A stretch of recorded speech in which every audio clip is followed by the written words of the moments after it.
Alright, no negative composures. Black pants, snake boots. That's a composed look, alright. And just for good measure, I'll throw another point into it. Was it a red check or a white check? Can I try it again? The old man stares despondently at the I can logs. retry it. It's like he's forgotten you're there. For a 60-year-old man with God stomach damn it. trouble, who spent his entire life alone on an uninhabited island, he seems surprisingly fit. That's it? He's prone to erratic hand gestures and clearly malnourished. But that's it. You can see no more by looking at his slouched frame. The moment passes, and you say, Oh, nice. 15,000 word fanfiction about your particular playthrough in New Vegas? That's awesome. They are definitely asleep at this moment, but we also have another person that does fanfiction. However, much more erotic their fanfiction. The old man stares despondently at the logs. What There we strikes you go. about this gaunt man is not the stomach pain, or the cough, or the malnutrition. It's precisely what you could not see before. For a man who spent 44 years hidden in the urban wild. Big ol' writer, poet, and nerd? Nice. We got a lot of those types around here. Really? Doing a Disco Elysium skill type thing for a tabletop role-playing game? Very nice. We definitely have a lot of role players in the community. If you do !Discord, we have a lot of tabletop talk in the Discord. Among other stuff. We have a very active poppin' Discord. Indeed, he speaks fluidly. His movements are rapid, if erratic. His voice, despite the cough, is there. It is capable of expressing complicated ideas. Above all, he seems animated. Animated by what? It's a mystery. This animation comes at a cost too. Erratic hand gestures, thought processes cut off like threads, as he just stares at the logs or the reeds. He also suffers mood swings, bubbling to the surface, unconstrained by his nervous system. You've seen demented people before. This feels similar, yet different. When his thoughts move, they are lucid, keen even, not senile. Mr. Dross, are you okay? How's your memory? No, I'm not okay. I shit blood, and I'm surrounded by insane people. There it is again, erratic hand motions, bouts of rage, and the stomach thing too, of course. His lip curls into a sneer Don't at the need. memory. Glad. It's all gone. Oh yeah. Love some SCP, of course. Navigation, devotion, self-reliance, and finesse. Seems like a fair trade up for each of those. Especially like a spirit de corps. If it's not a police kind of game, there is no spirit de corps. So, makes sense to go with devotion to whatever the other thing could be. Yosef Lelinovich Dross, you're under arrest for the murder of Elias Courtenaire. What? But you said I would be taken to the... This terror is the sum of all the uncontrollable movements and mood swings he's been exhibiting. The wind picks up. The silence on the water is broken all around you. Little shivers of waves appear. The lieutenant continues, like an incantation. Now, Mr. Goddard, I'm pretty sure I always pronounce things right the first time. Your wayfarer rights have been suspended. Information provided to the officers on the scene will be used against you by the prosecution. You will be given legal counsel within 1 week and must face court in 44 days. Do you understand? Ellipses. Do you understand? But... Gibby's afraid. No, I don't want to. I have to stay here. He looks at the reeds, eyes submerged in growing terror. He's sweating. Beads are forming on his forehead. Your confirmation is not required, sir. Now on to the boat. Oh god, we're not gonna pass this check. You thought you heard something, but it's just the reeds. Damn it! It could be the cryptid! Maybe we could all fit in there.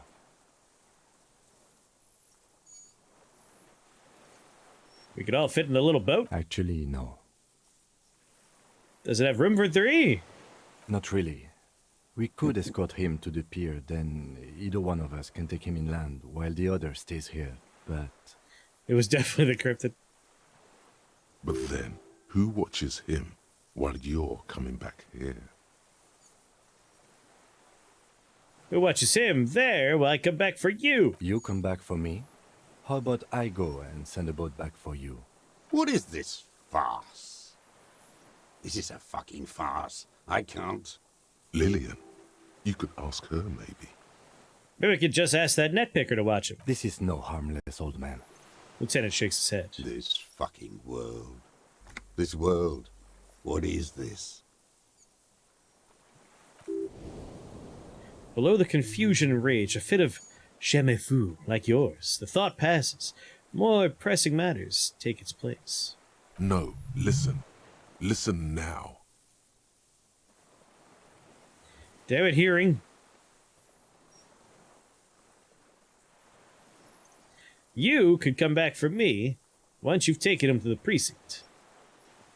No, it would take a whole day on this island. You go and transport the prisoner. I'll be here. I can escort him to the pier with you. No need to be polite, I'll do it. This world. What are you talking about? Is this...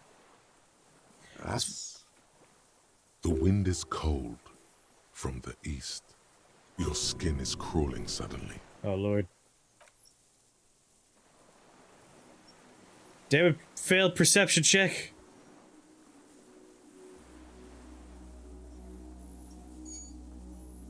It's the cryptid! Holy shit, it's real!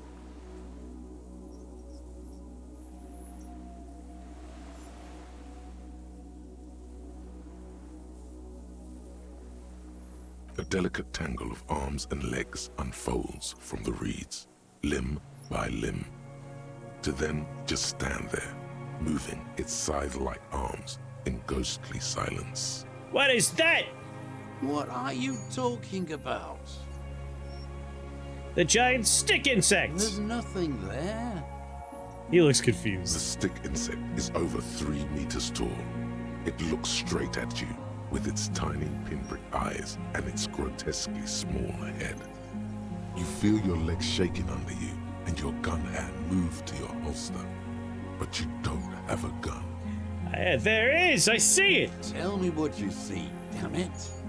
I can't make out one small thing in the reeds. Kim, can you see it? I can see it. 4 simple words, thank God. If you can see, then you're not insane.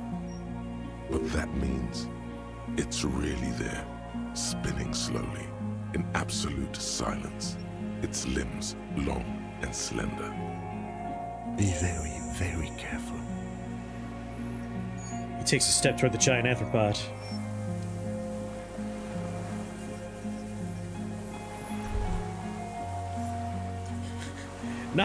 Not what I expected to happen here. The creature stands on long stilt-like legs, antennae hanging from its head like a woman's hair, white and curled at the tips. It is no more than 5 steps away from you. Reed-like tufts stick out of its joints. As the insect moves, Oh, its yeah, forearms, electrochemistry. it produces a faint hiss, like a reel-to-reel machine spinning after the tape breaks. Got Espen installing a new air conditioner in our house for $18,000. Looks like I'm going to be going with OnlyFans this summer. How's it going, Andy?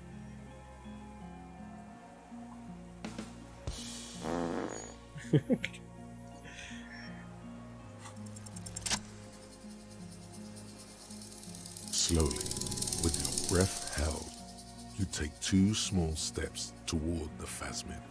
The creature lets out a series of ultrasonic clicks that swarm around your head like swallows. They were trying to capture this thing in nets that are like this big.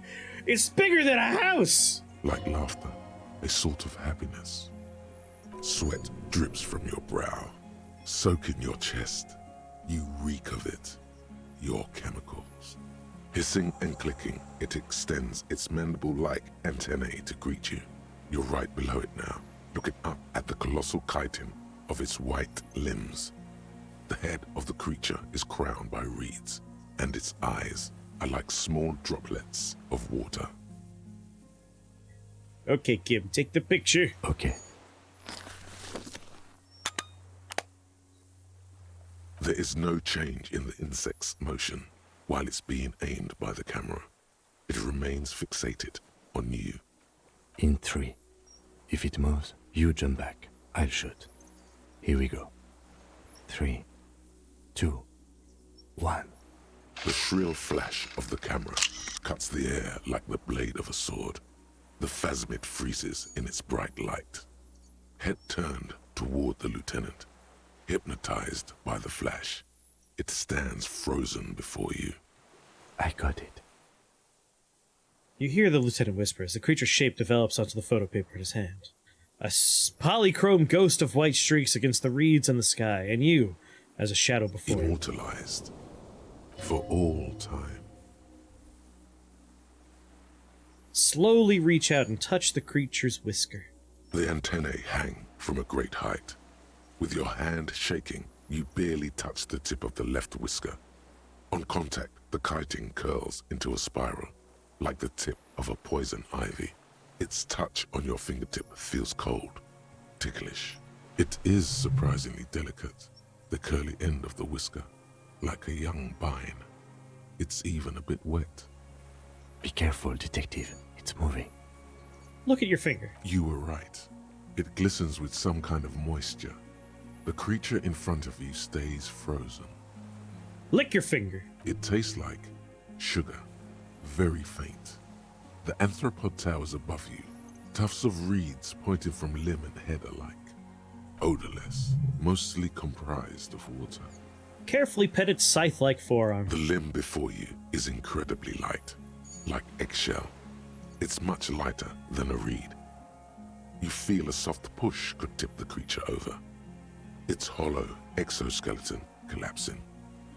Run your hand up the slender limb higher. A small shudder passes the creature's arm. High above you, its black pearl eyes still glisten, mesmerized by the light passing its nervous system. There is some kind of countdown happening as it slowly processes the overwhelming brightness of the signal. The invertebrate is regaining control. Here, within the smooth white inner part of its limb, you sense something very intimate.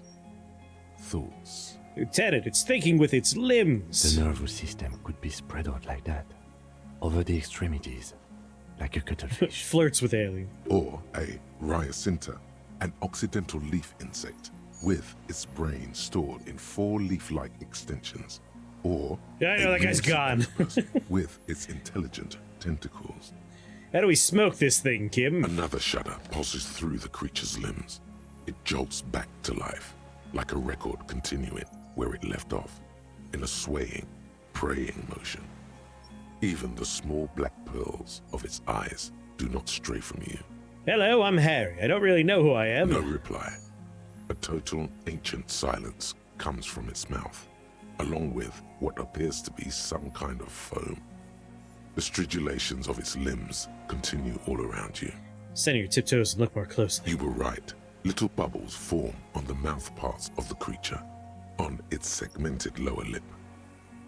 It looks Give. to be foaming, slowly. The foam is white, then yellowish. Kim, it's foaming. Careful. It may be poisonous.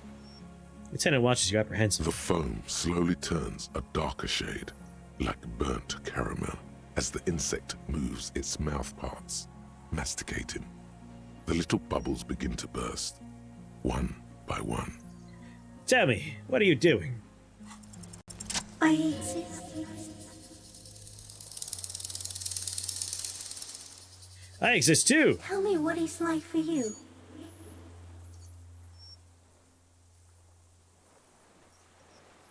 It's wunderbar. Yes, holy is the Lord of hosts, and all the earth is filled with his glory.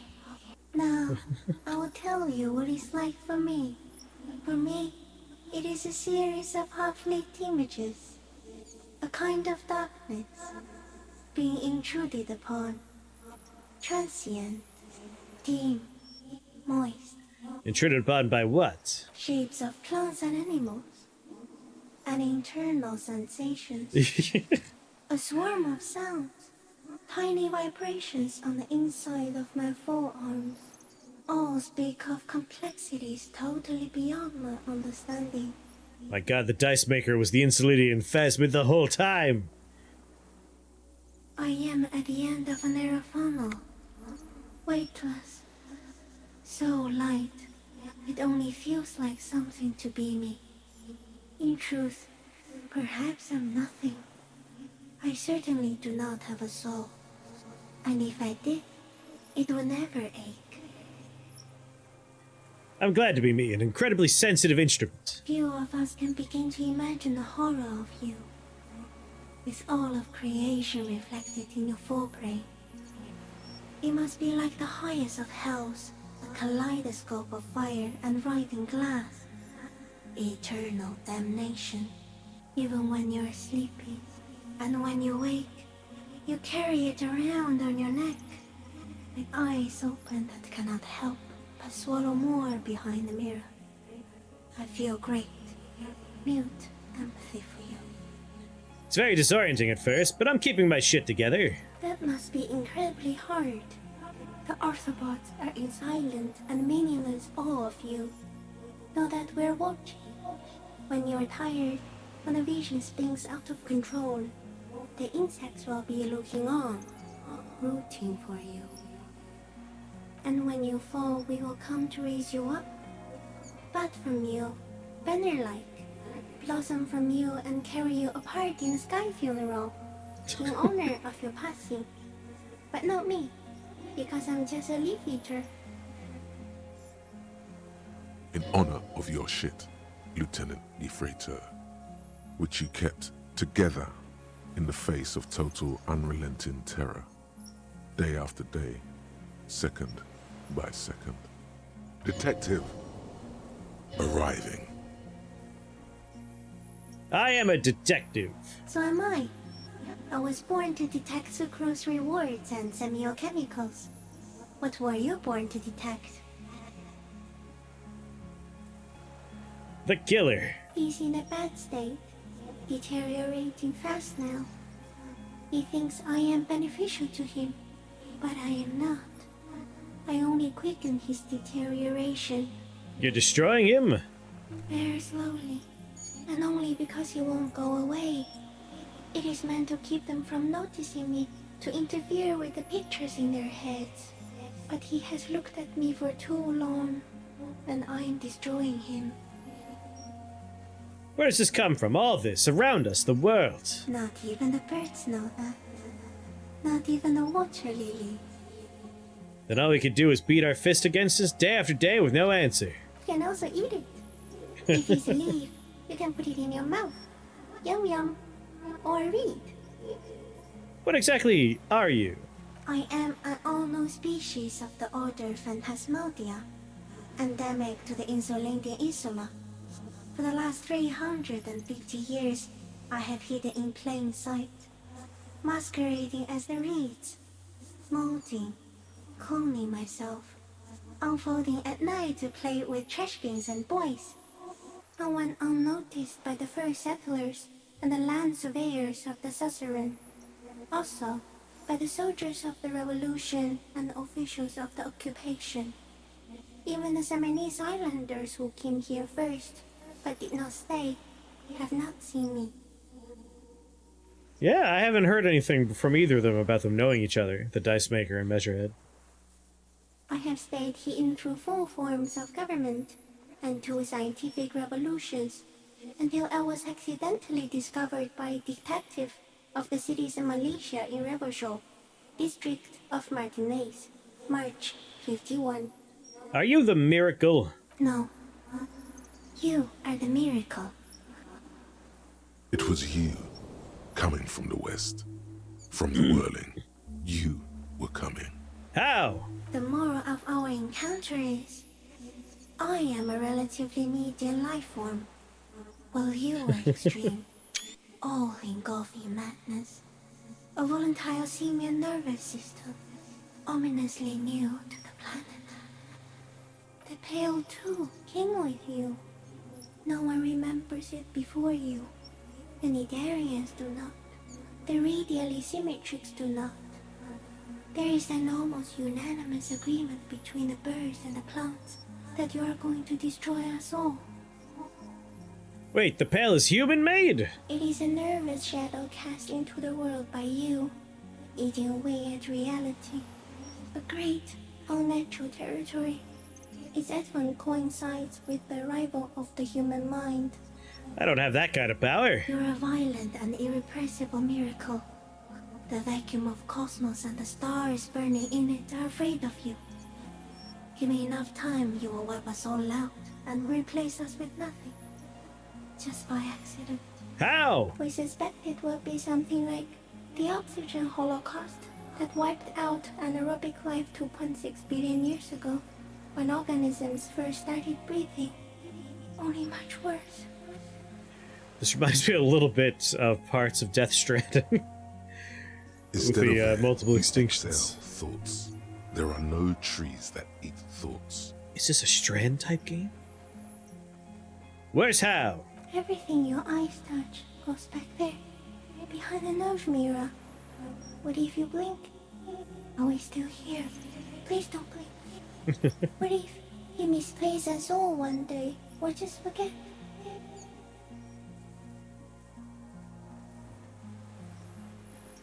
I'll be extra careful not to blink, stick insect. Don't worry. Please be. Or one day, one of you will close your eyes and sigh, and open them to see that none of this ever existed. Is this a dream? What's happening? No, you are awake. I am real. Light is forming me. This is real. Kim, am I having a violent epileptic seizure? It doesn't look like that, no. What does it look like? You're just staring at it. Then I think I'm having a vision about the final fate of mankind, Kim. Okay. Is it somehow related to the case? Totally transcended case. Sort of. I think you should back away from the unstudied species now. It doesn't look like that. You're just staring at it. Okay. Is it somehow related to the case? Kim, the case is meaningless compared to this. I've totally transcended the I case. think you should back away from the unstudied species now. I have to say goodbye now. I have no more thoughts. That was all of them. No, there is one more. Of all the creatures I've met, you are the kindest. Thank you. I also have one more thing to say to you. That woman, turn from the ruin. Turn and go forward. Do it for the working class. What woman? You cannot lie to me. Behind you, it smells of fires. So awfully far you were prepared to go in her presence. And it. I will. She was middle class. It doesn't take a 3-meter stick insect to tell you that. Communist aliens, stick insect, cryptids. My god! As you're turning away, the phasmid mirrors your movements, stepping on the water, the long limbs carrying its feather weight without breaking its surface. It explains everything.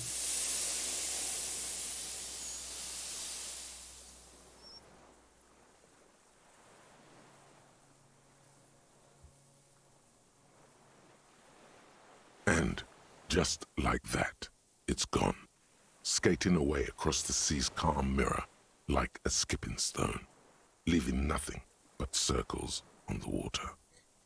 Did I rest in the bed? No. And something under it, in the place it stood, bobbing there, among the reeds, a collection of items. It's gone. Lieutenant looks north, with his hand raised above his brow. What's that in the reeds, Kim? Looks like a nest of some sort. We should have a look. It can walk on water. Apparently, yes. Like a water strider. Only... I've never seen anything like that in my life. What now? The old man repeats behind you suddenly. He puts his hand into the ash. It's dirty and black. In some kind of strange, semi-catatonic state. Our suspect is not looking so good. We need to check on him.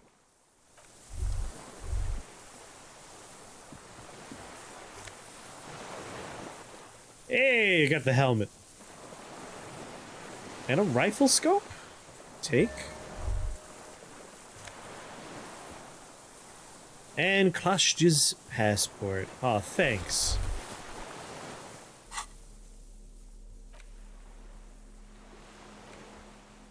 Well-traveled passport, a visa stamped on it, issued by the Republic of Orange. You found it in the Phasmid's nest on the island. This passport, issued by the Sovereign Republic of Oranje, is issued to a black-haired woman called Katarzyna Alazie. Classia's hidden documents. From the MT boy.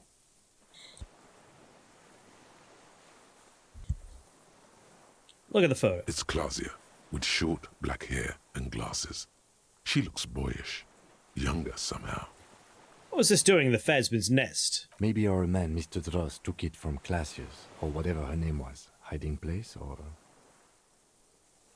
The Phasmid took it, and I sensed it do so. I saw something open up the buoy with spindly legs. Like a magpie? What a coincidence.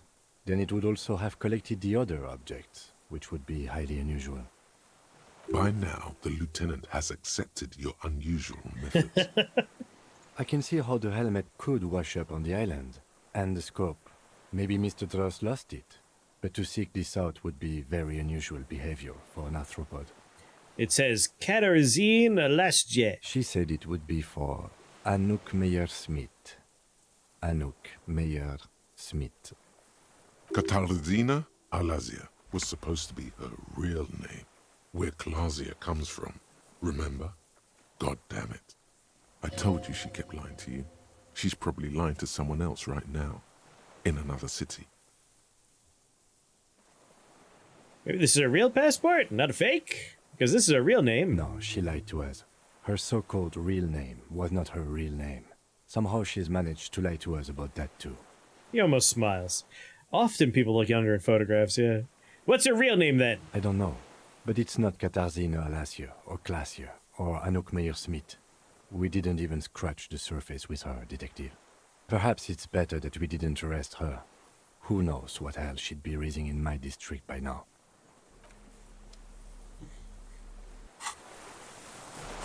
What else got? Items.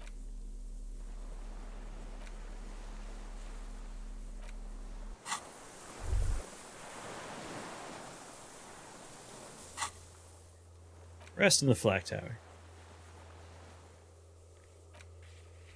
Phasma's God, check him on the deserter now. I feel like it would be a weird time to be like, alright, Kim, I'm gonna go take a nap. What is it?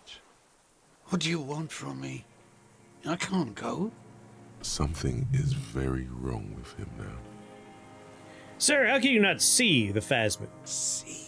He stares at the reeds and falls silent. Mr. Dross? The man does not respond.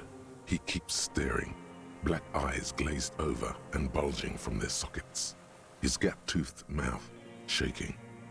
Touch his shoulder gently. The plastic cape feels coarse. A light shiver passes the man. Other than that, no reaction. He feels small and frail. He's going into some kind of psychomotor immobility. The good news is, this solves our transportation problem, doesn't it, Mr. Dross? The trembling mouth appears to sigh. Between this and the broken tire he's used for a boat, I think it's safe to leave him here, while we go and get help. It will need to be medical first, I'm afraid. We found some things in the Phasma's nest, Mr. Dross. He stares into the reeds. Your words don't stir anything in him. Perhaps you should. Show him the detached... Show him the passport. No reaction. His breathing is slow, and he appears very old all of a sudden. Around 80. This is an old man. at last. No longer a tin soldier, but the broken down remains of a man. Did you take this passport and other papers from a boy on the coast? The spirit. He hears us. The spirit? No reply. He's gone again. Try something else? I lost. He turns his eyes to the reeds again, as he's done so many times. Beige and white stripes.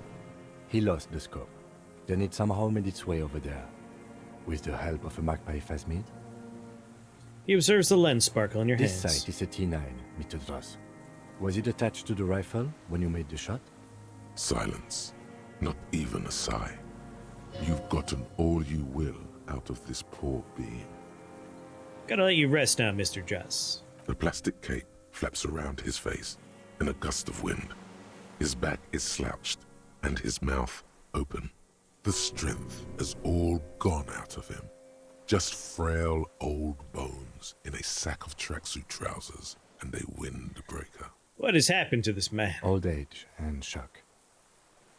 I think it's the phasmid, Kim. Yes, the arrest and the appearance of the phasmid. The combined stress. But you think it's something more than that, don't you? There's much more. Remember what it said when it spoke. Quite a few things about that health check you did on him make sense now.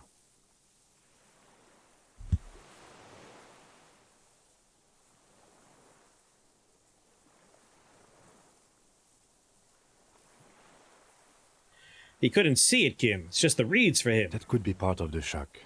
But you're right, something is off here. Mr. Dross, He touches the man's shoulder. No response.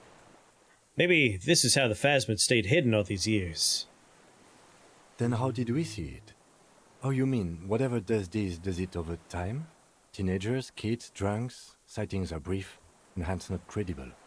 But anyone who spends a long time with it. Yes, you forget it's there. Mr. Dross, have you ever seen a stick insect pretending to be the reeds? The doctors will have to look at this. I hope your station has better medical personnel than 57. This is a little advanced for a nurse. Before, when I evaluated his state, he seemed strangely animated. He was energetic and articulate. After all these years alone, with little hygiene or medication, I would expect worse. Perhaps this animation is induced by something in the phasmid. It does not seem to be animated now it's left.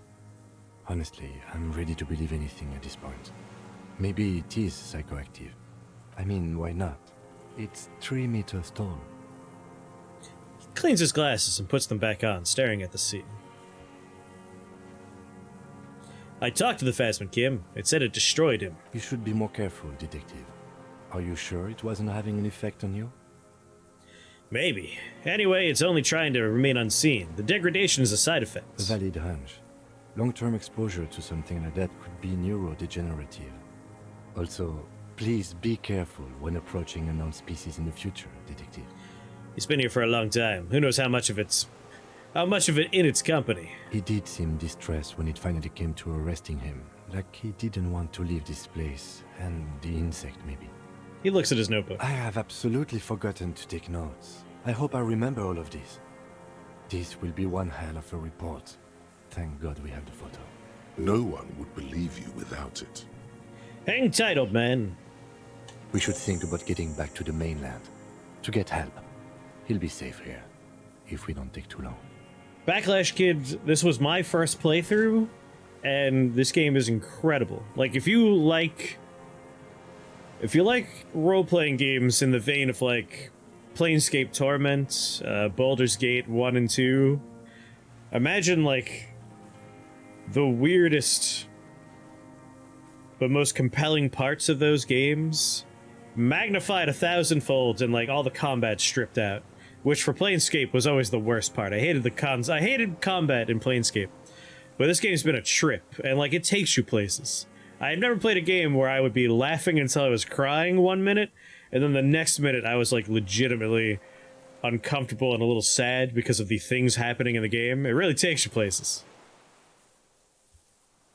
Oh, definitely play it. Incredible time, this game. Incredible. Oh my god, I've been streaming for 9.5 hours. I'm so hungry. But the end of the game took so much longer than I thought. But we're almost there now, baby. We just gotta get to the mainland and send in the cavalry to pick up this man.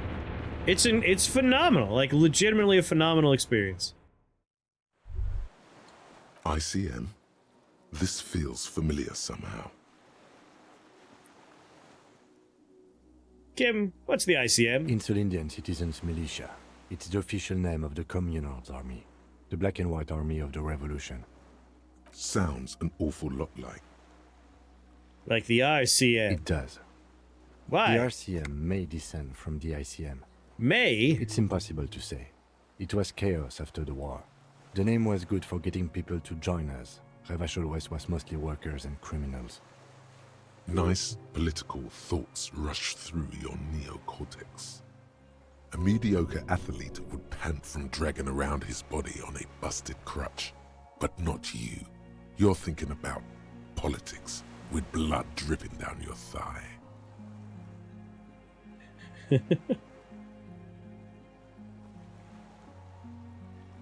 What I'm hearing is we descend from the glorious Revolutionary Army. There were all sorts of groups and groupuscules back then. It doesn't really matter. He passed to inspect the barrow. I should rest. Listen, it's 2:30 in the morning. I haven't had dinner. I have to ask the question of, like, if I go in there and I get in that bed, is it going to be an hour of conversation in the game? Because if so, like, I would save and we would just do that on Wednesday. What all types of things do I play? There'll be more? Alright, I think maybe we're gonna save the game. Because I am starving to death. Yeah, well, we'll finish on Wednesday. But today, for instance, I played Caves of Cud as a psychic warrior, and then got beaten to death by a palm tree in that game. We played some Noida today. I really like Rift Wizard. I play all kinds of stuff. Like, I'm all over the place. This very much is a variety stream. Alright, we're gonna approach the bed, but we're not gonna climb into it. We're gonna save the game. The greasy old spring mattress lies in the corner. Fresh linen under the heavy caracal cover. Give don't mind if I take a nap, right? The offer still stands. Take it. You don't look so good. The bed is quite inviting, all things considered. It's much warmer inside than out there. A little shut-eye, just an hour. You face the concrete wall. There's less light there, in the dark corner. Like a dog, you lie there. You didn't realize how tired you were. Your body is still nowhere near healed. No, we did not do that with the alcohol. Go up with your knees close to your chest. The blanket feels cold. The entire room does. Concrete and cold. Minutes pass. Half an hour maybe. The sounds of the sea beyond grow distant. Your eyelids close until you feel yourself standing up in the darkness, right next to the mattress. Slowly, the world begins to hatch from the blackness. It's evening. Did we sleep all night? Sleep. Kim, you were supposed to wake me.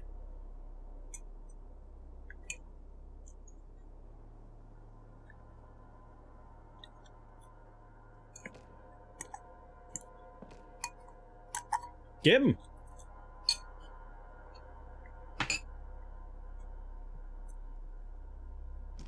Kim! Kim's no longer here. Kim, where are you? The door's closed. Like you never opened it. Kim, what the hell's going on? I'm holding a plastic bag filled with garbage, because I'm HoboCop, and I'm holding a multi-tool that's fucking the size of a human baby. Freaking huge.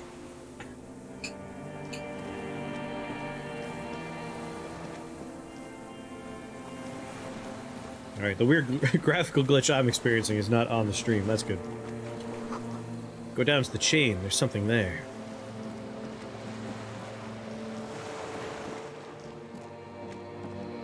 Get him, damn it! Now do it. Walk into the water. I said no last time, damn it! Oh. You see your footprints on the water. On the water? Oh. Okay. I didn't know it was gonna get this weird. Dolores Day, the innocence of humanism, internationalism, and the welfare state turns around to face you. She has an airship airbag in her hand. She seems to be in a hurry. Okay, don't say you need to talk right away. Melt the ice first. This way you're already talking. But you don't even want to talk to her. She would only be cold and mean. Let her go. Man, our character has some issues. Let her go. This is the Holy Queen of the territories of Mwindi and Insulinda. Think of the historic knowledge we could glean. This is a once-in-a-lifetime opportunity to win her back. Win her back? How does that fit in here? And what is the Holy Suzerain doing here anyway?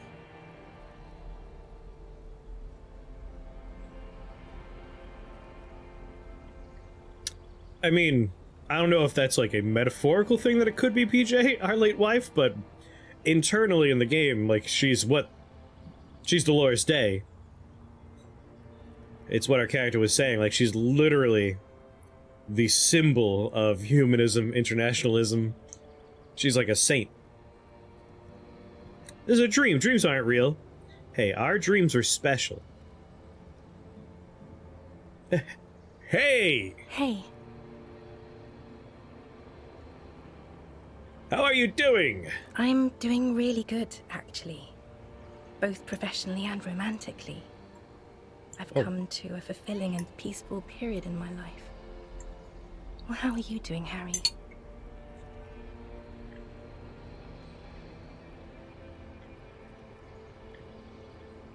I discovered a new species today. Wow, see? A new species. She smiles. It's another sad smile with knitted brows. I told you. Good things can still happen. I guess so, yeah! Exactly. Now. She glances over her shoulder. You hear distant traffic. An airship passes overhead. Dogs bark somewhere. This is everything I always warned you about. Where are you going? I'm going to Morova. To live there, in Grad. It's 1 million kilometers away, Harry. Might as well be another lifetime. What's in the bag? Just my scepter, my globe cruciger, a spare silk gown, a toothbrush, travel documents, the crown of immortality. Crown of immortality? Aren't you already wearing one? Oh, this. She corrects the wreath on her forehead. This is just a wreath. The crown of immortality is made of rarefied light, mana and raw palladium. It was passed on to me by the rulers of late antiquity. She looks at the suitcase, not knowing what more to say. Then, over her shoulder. Anyway.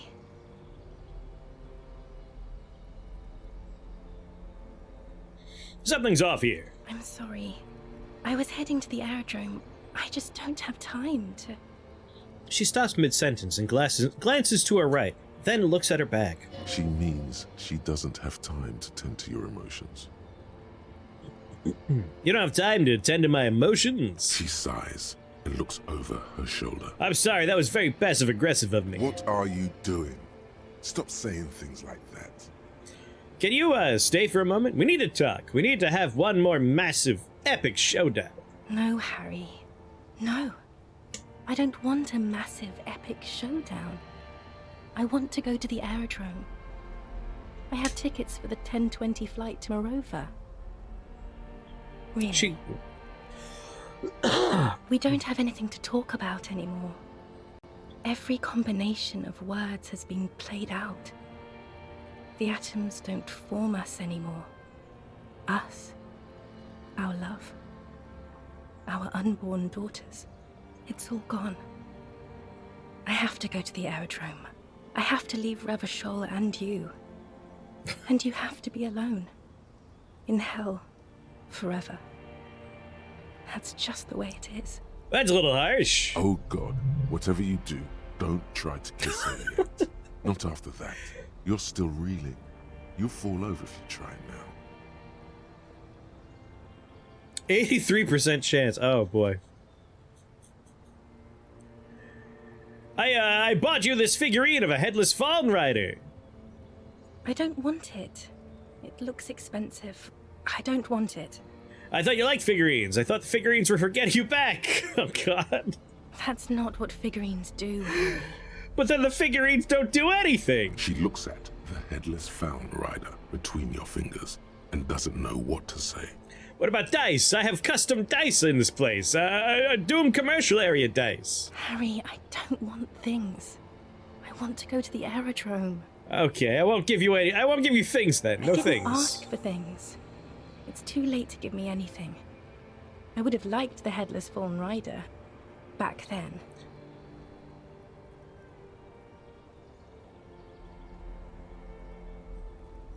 But that's not a very good way for things to be.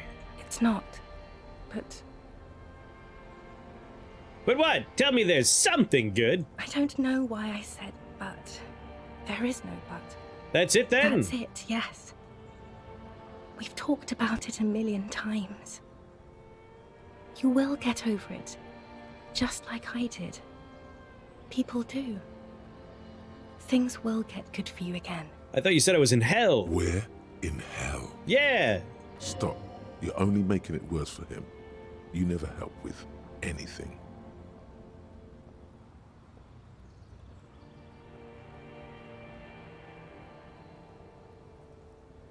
I don't know about that one, Chief. Good for me where? In fucking hell? Oh yes, she'll come around now.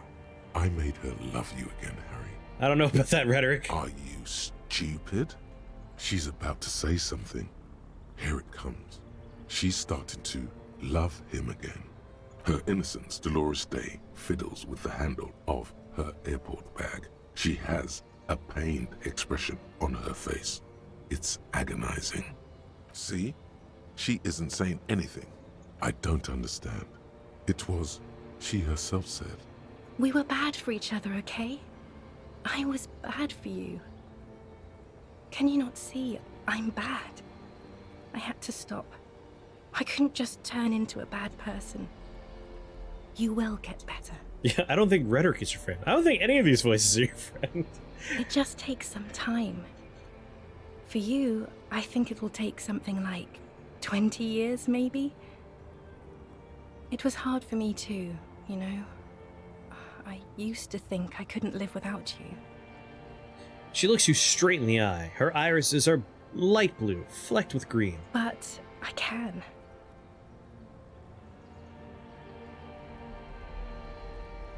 Super okay. 20 years, that's so much time! Yes. It only took me 1 year, maybe 2.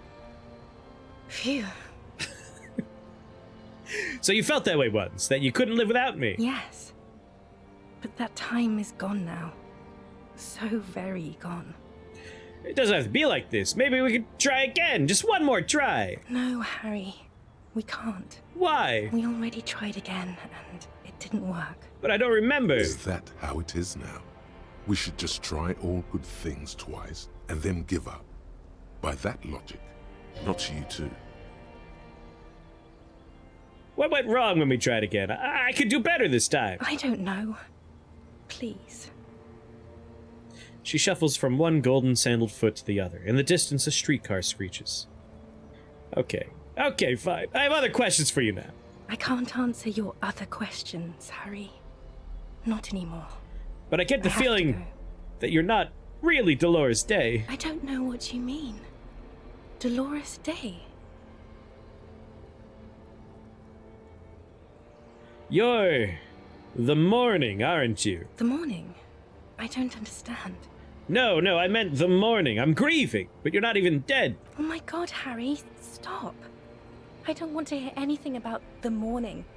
Mourning someone who's still alive. Any of that. I can't do that anymore. I'm not 80 years old, I'm 32. People my age are not supposed to mourn. She breathes out. It sounds more angry than a sigh. You're my ex-something. Wasn't I Dolores Day just a second ago? Now I'm the ex thing? You're confusing me. Look, I have to be at the Lausanne Aerodrome at 10:20 p.m. I still have a light rail to catch. I haven't even bought the tickets yet. We all told you. Everyone warned you. Shut up, I'm talking to her. That's the problem. Look at what's pouring out of you. I should have gone deeper, to a place where I've never met you. Because it's impossible to meet people in the abyss of the the abyss of the void. You know what? I'm glad we're having this conversation. I'm getting so much closure. I'm glad too, but I have to go. My friends are waiting for me on the platform. I can't let them wait. It's impolite. This is so grotesque. It is. Useless. By doing a John Mulaney voice. A little bit. It was supposed to be Zapparanigan, but I've slowly mutated it. Give. Bring the chopper around, give. On second thought, you're Dolores Day, Queen Regent of the territories of Mundi and Insulinde, and nothing else. Yes, Harry. I am. Things have gotten much better for me, now that I am the ruler of the known world. Oh god, it's already so late. I have to go, Harry. Not before I click on the really awkward button. Tiny golden watch with red straps around her bony little wrists. I know you still love me.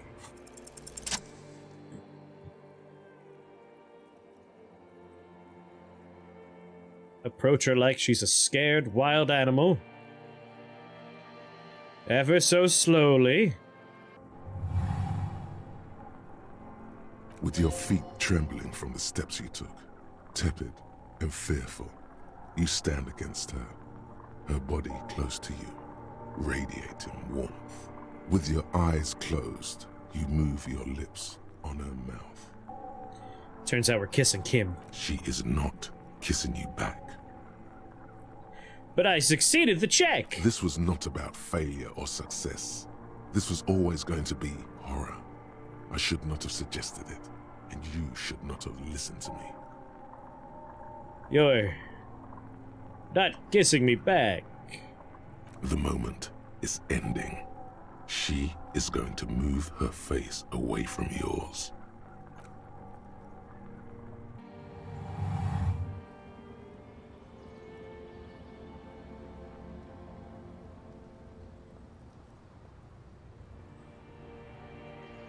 Trying hard not to look at you. When she withdrew and you held on to her hand, she tried not to look at your face and see the expression there. Yeah, this game is incredible, Eerie. Brother, you should put me in front of a firing squad. I have no words for how I failed you. Why didn't you kiss me back? So that's it then. No, Harry. Not yet. There is one more thing you have to see. She slides her hands down her chest and onto her lower stomach and smiles. I'm pregnant. But is it mine? Of course not. She looks down at her belly, then up into your old eyes. I terminated yours. Don't you remember? You poor fuck. Poverty-stricken fuck. My mind is very bad for me. Now, go ahead. Ask me more questions. Let's talk about something else. More questions. Ask more. But you said I have a vast soul. You'll always want to come back to it. We both said a lot of things. We were very young. It was her. I can feel it. I can see it in her tender, long fingers, in her wrists. Her hand wrote it, said those things. Actually, you didn't say it. You wrote in a letter, a handwritten letter. I kept it in my paperwork, see? As Queen Regnant, I write a lot of letters. She brushed a strand of white hair out of her eye. You need to recite it to her. For effect. All of it. No summaries. Sure, rhetoric's never steered me wrong before. I have it right here. Let me refresh your memory. Let's take a trip down memory lane, shall we? Please, Harry. I just don't have time for this. Every morning when I step out and you're asleep behind me, I find a little piece of sadness in me. I carry it in my chest down Voyager Road. Every step I take, it grows, until by the time I reach the fuel station, it's filled me completely. I step on the light rail and I look back. Something, something, bow collector. I know it'll be like this until I walk back to you. You, every step I take, get lighter. It almost makes me run. Sometimes I do. I can't believe I met you. I can't believe the happiness I feel with you. You have a vast, vast soul, and I will always, always, always, always come back to it. It says it right there in the letter. Okay, stop. Yes. Are you happy now? Being a police detective, I performed a handwriting analysis on this, so I know it was you. So you're saying it's like an ogre. It has layers. Very well. I wrote it. It was morning. You slept. There was hoarfrost on the ground when I left, on Voyager Road. It was autumn. The first autumn. But Harry, please understand, it was 1,000,000 years ago. No, it was 100 million years ago. I was someone else then, filled to the brim with love for you, hanging on your every word. Oh, Harry, you were the coolest. But I am no longer that person. This has taken her place. It will devour you. Harry, I will eat your mind. Oh, you gotta remember, PJ, we've been shot twice. We're a recovering alcoholic. We've lost our memories, and we're sleeping in a dirty bed on a dilapidated beachfront, like, war relic. This is all in our head. This is like an amalgamation of a political ideal and our ex-wife. The light of the video rental shines through her dress now. A DeLorean figure, cut in black, moves below. It's still her. Her legs, her breasts, her hips. I was cool. The coolest. With your leather jacket and your boot-cut pants. Smoking in the bus stop. I wanted you to be the rest of my life that day. And you were. Some of it, at least. You were my first. My first kiss. My first time to have sex. The first and worst time I fell in love. I will always have that with me. It's a fact. But that is all it is. It's like a ticket stub, Harry. It doesn't do anything anymore. A ticket stub. Yes, let's talk about that too. Let's bring it up, the zoo. In Le Jardin, the day we went east of the river, to the aquarium first, I was sad about my mother. I don't even know why. The shimmer of the fish tank on my face. The octopuses. It was just a day then, but to think. Were we there now, you could touch my hair, kiss me. Talk to me about anything, go virtually anywhere in the world. Not like now. Now our interactions are limited to pain and regret. That's sharp and precise. You're so sharp. No, it's all you. I always loved you for it, but it could not save us.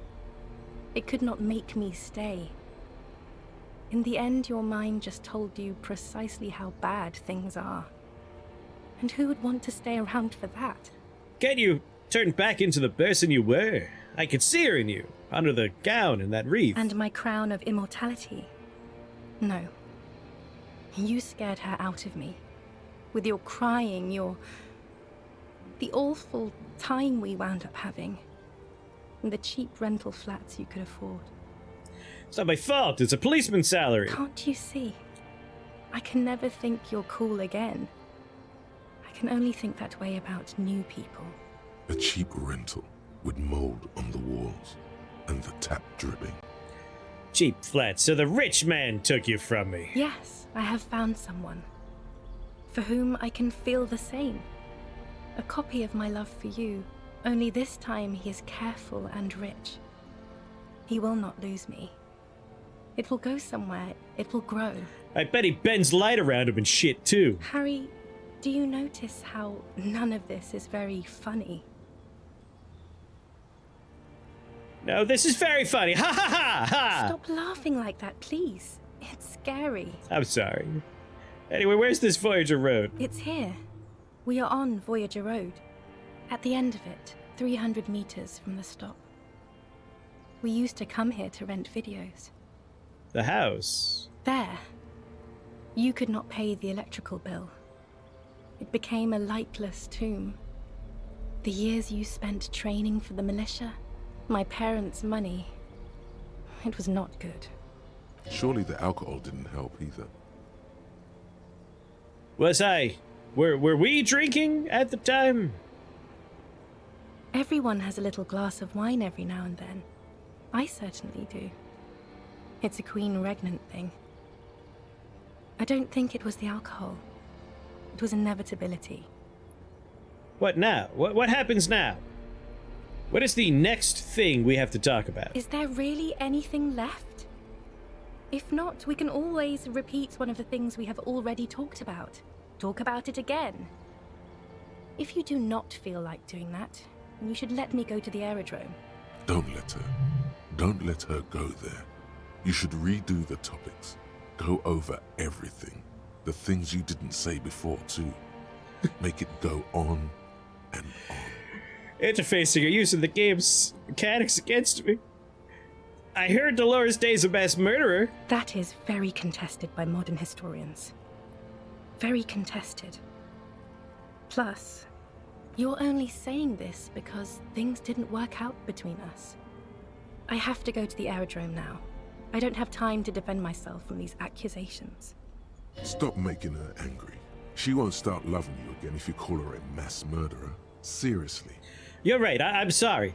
You're soft and good. Not like a mass murderer at all. I'm not that either. Can't I just be? Don't go? I have to, Harry. Really, I've already missed the 8:30. I'm gonna go now. Lies, sire. She cannot but love you. She has said so 100 times. Wait, can't we sit down, have a coffee first? There's a cafeteria on the corner. No. That would only be painful and dull. At the aerodrome, life, love, and laughter are waiting for me. At the cafeteria, dust, hell, and tragic comedy. Hold on. What is there to even do in Morova? Light, life, culture. It's so much better than here. Everything here reminds me of you and the horrible times we had. The nights we stayed up fighting for our dying love. I have to wipe it all off me and be clean again. I want to be a good person again. Not this. Not what you made me into. You don't want me to let you go. Not really. You asked me not to. That was someone else. I betrayed her, overwrote her, and I'm happier for it. And I'm really going now. The time is up. I must be on the 10:20 flight. She turns. Will we ever see each other again, though? I won't see you, but you will see me. How could that be? Oh, Harry. This is a dream. Can't you see? I'm already in Morova by now. Who knows how long ago this happened? A year? 2? 5 years ago. How will I ever see you again then? Right here, tomorrow night. Once this dream starts happening, it keeps happening. 3 times a week, at least. And Harry, it really, really looks like it started happening again. There's the video rental. I'm suffocatingly beautiful. And young. And I smell of tutti frutti chewing gum. Like I did that time when I asked you for forgiveness. After leaving you the first time. So long ago. But this is intolerably bad. Oh yes, this is real darkness. It's not death, or war, or child molestation. Real darkness has love for a face. The first death is in the heart, Harry. See you tomorrow. Oh, Lord. Oh, don't worry about it, Ian. Yeah, this game is pretty incredible.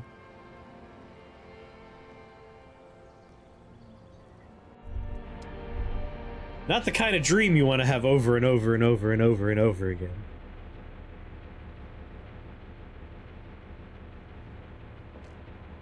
Kim, I don't think that was a good nap. How was your sleep? Desperately try to cover up all the blood seeping out with your hands.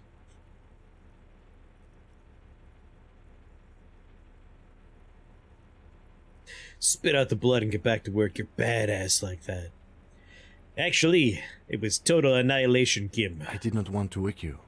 Perhaps I should have? Was it a job dream? No, an ex-wife dream. The lieutenant nods solemnly. I understand. We've all been through similar things. It can be overcome. Spit out blood and get back to work. You're a badass like this. Out of the almost 30 unreliable narrators in the game, that one dream is the most truthful. It's pretty cool storytelling. It's a very well put together game. Like, it continually blew me away the whole playthrough.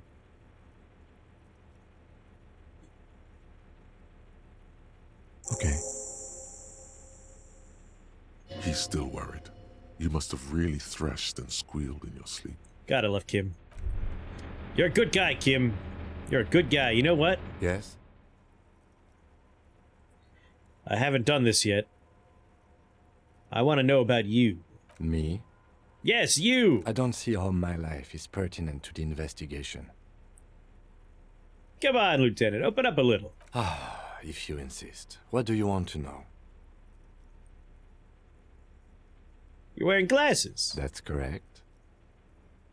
You feel a slight urge to put the lieutenant down for this. But you can't quite muster enough testosterone. I would never do that. You're doing this now? I had to finish my story before I could get to him. Glasses are cool. No, just observing. I guess you don't need glasses, then. I feel bad now. Do you ever talk to yourself, Kim? What do you mean? You know, when you're thinking. Do you ever have conversations with, like, your brain? I have no idea what you're talking about. The lieutenant's conceptualization skills must be rather rudimentary.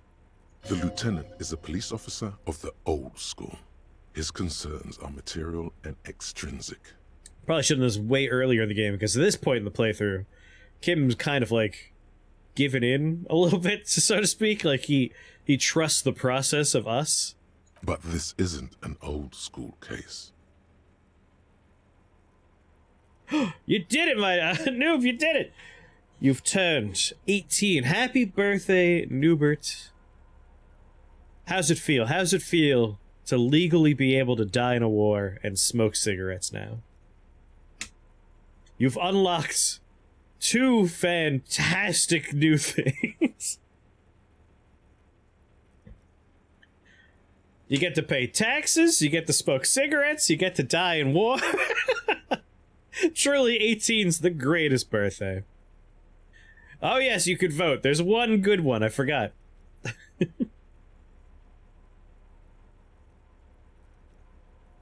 So you're saying your brain never just chimes in with advice or warnings or anything? I can't say that it does, no. When I need to think, I just use my notebook. The lieutenant produces his small blue notebook and idly thumbs through a few pages. That's where his conversations with himself take place. We all have our different mediums. His is written. Tell me a secret about yourself. No.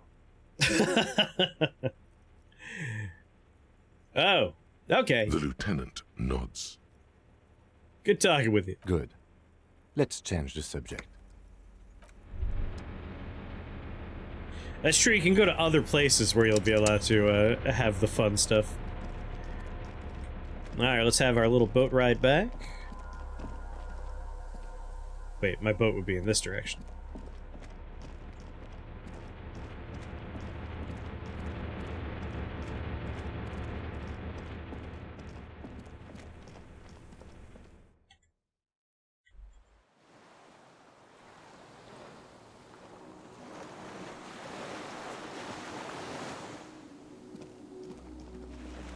Come along, Kim. Time is come. The skiff is swaying on the waves by the dock. Let's return to the mainland, Kim. Let's. We are done here. We'll leave the hardened criminal murderer on the island by himself. The skiff rocks gently under your weight as you get in. The ride back is uneventful and quiet. Your first time getting drunk was by sitting outside of liquor stores asking adults to give you liquor? I didn't have my first alcoholic drink until my 21st birthday when I had a glass of wine paired with a dinner. I was such a cool kid! But for the sound of conversation on the water, there is someone inland waiting for you. 2 men and a woman stand on the concrete square of a nameless village, looking at a small yellow boat as it draws closer. The sea is calm. You just gotta leave him there? Wild. It was Kim's idea! Kim's the smart one in the group. He actually drank liquor because it was a ginger ale battle. You're tainted, noob. You'll never make it into straight edge heaven now. Yay, England. You reach the jetty and climb out of the skiff.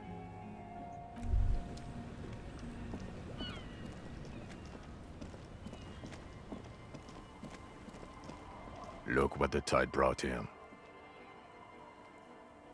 Says the man without sunglasses. Suddenly his expression changes and he tilts his head. Harry, you're bleeding all over the place. You're half dead. Whatever this is, it is completely unimportant compared to what you've just seen. This is the man with sunglasses from the Whirling in Rags. But where are his sunglasses? No one else seems bothered by the bleeding. Bothered by it? Harry, you look like you need a fucking organ transplant. Oh, fuck it. Let's not get into that. Wait, you're the man with the sunglasses. That's right. And you're bleeding. Well, forget about all this. There's a giant... We're not forgetting about anything. Look at you. He points at you with both hands. Who are you people? Hello, I'm Trent Heilerstam. I believe we've met on several occasions. I'm your goddamn partner, Jean-Vic Quemar, and this is your special task force. Or what's left of it. Special Consultant Trent Heilerstam, Patrol Officer Judith Minot. Hi. We've come to scrape what's left of you off the pavement. Lieutenant Kim Kisuragi, Prison 57. We've just come from the island, where our investigation led us. The scene is making even him feel as though he has to justify your actions. He told you about the Wumpty Dumpty Dom Center. He did tell you about the Wumpty Dumpty Dom Center. Where's his son? We might need your help with something later. He adds, suddenly regaining his confidence. As if he recalled that he's in fact a decorated police lieutenant and not a naughty boy.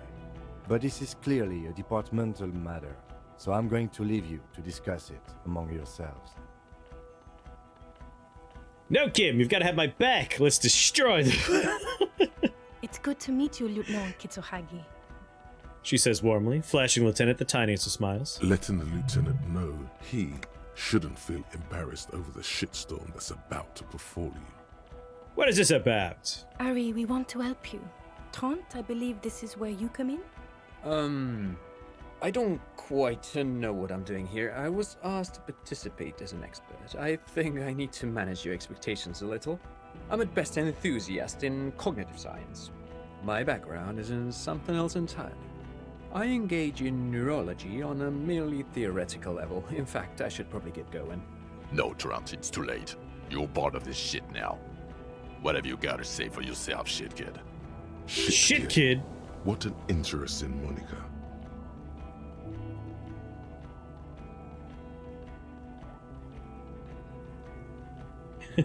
No one who they say they are. What's a shit kid? You. Shit kid? That's you. Maybe you've deserved it. How did you know I was here? The cafeteria manager you fucked over told us where you went.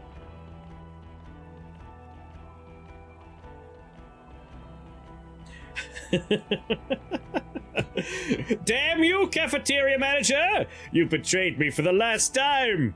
Speaking of which, the giant aerografito in front of the building. The one that's burning. Did you do that? Oh, it was this one junior delinquent. I don't know.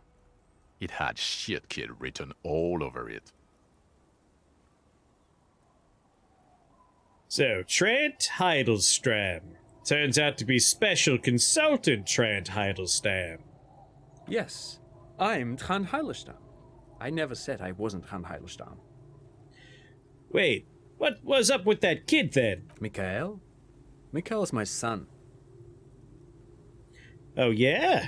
What was up with all the interesting history? Spying on me? No, I was just interested in the Feld building and the Martinez beachhead. And Mikhail wanted to see Martinez. It was a coincidence. So what are you special consulting here? What indeed? I was asked to share my take on some of the more obscure theories developed in Königstein in the 30s. Like partial psychotraumatic amnesia, group personality theory. He's here to see if you're insane. He's smart. Let's move on.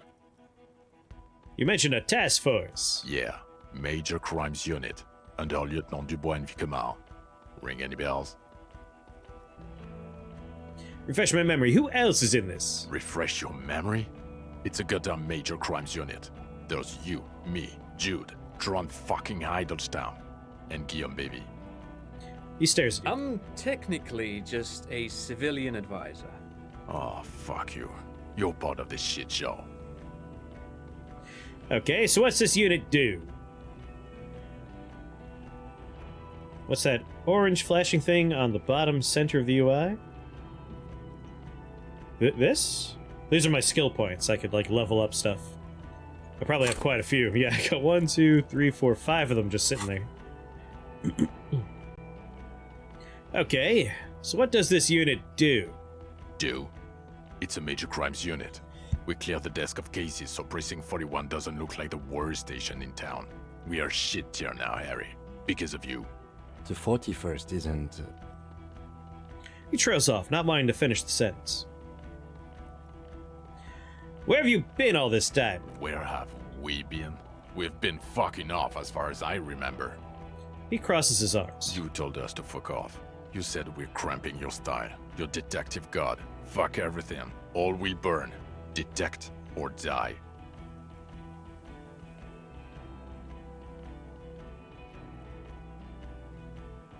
I said all those things. I'm not like that anymore. Well, sometimes. Sort of. Yes, you're sorry. You're the sorriest cop who ever lived. Nothing has changed, Harry. I've heard this repentance shit a million times over. None of this is ringing any bells anyway. The bells aren't ringing because you have brain damage. Trant, this is where you come in. How bad is it? Well, he doesn't have visible tremors, he talks without slurring, he can drive a boat, he's standing, reasoning. All good signs, but complete retrograde amnesia, episodic and semantic. Meaning, you forgot both who you are and the definitions of money, Isola, pound, and so on. As displayed in the station call, our interactions with him, and I don't want to be a snitch, but also mine with him before when Harry did not seem to know who I was. It's all very interesting. Interesting? Yes, interesting. I have my theories, but I would like to hear Harry's thoughts first. Harry, what do you think happened to you? Neurologically, psychologically, and why not socioeconomically?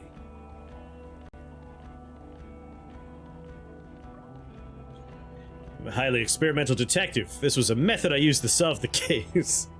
Something so sad happened to me that I just couldn't be me anymore. It was a defense mechanism. Psychotraumatic amnesia, Trant? I can go for that. Shit kid is a broken man. Always has been. Who isn't? I know I am. But you know what? You're just so poor we lost our I memory. keep my shit together. Also, I know a person can't wipe their own mind, however traumatic it gets. That doesn't happen. You're lying. Or insane. Or both. But Detective Vigmer, he has blanked out before. Wait, I have? Yes, a couple of times. After some of the more serious benders. One was after the two drunks case, the other when we looked into that mural.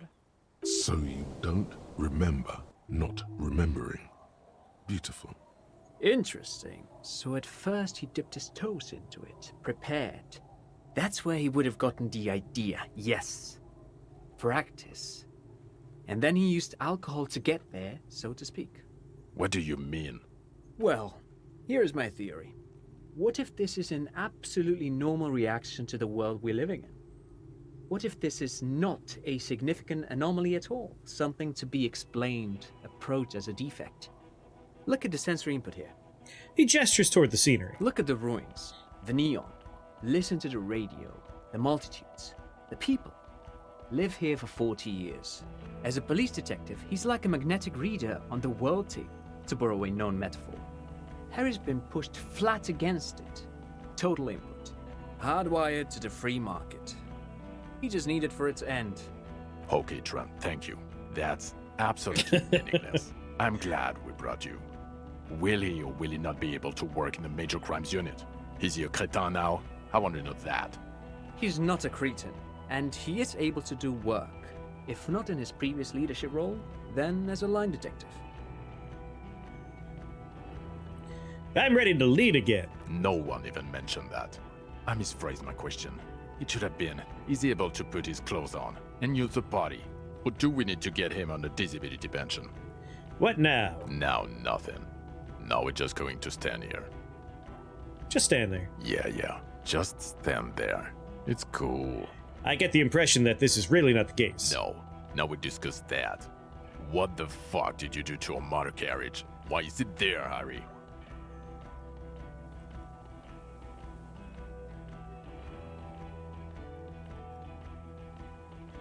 Oh, that wasn't me. It was stolen by traffic hooligans. Oh, well. If it wasn't you, then it's okay. You only let someone steal a 45,000 real police vehicle, drive it into the sea, and then just left it there. Shit! For the record, you pressured us into getting it. It'll be cool, Jean. We'll have wheels, rapid response. I was fine being an equestrian cop. I hope you're fine driving a bicycle. Don't answer that. Your badge, Harry. Show me your badge.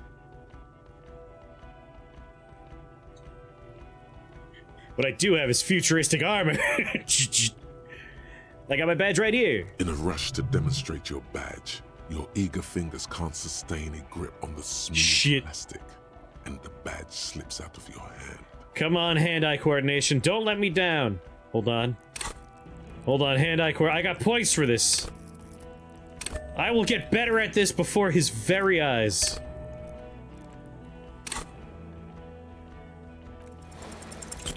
Damn it! It was a coin toss!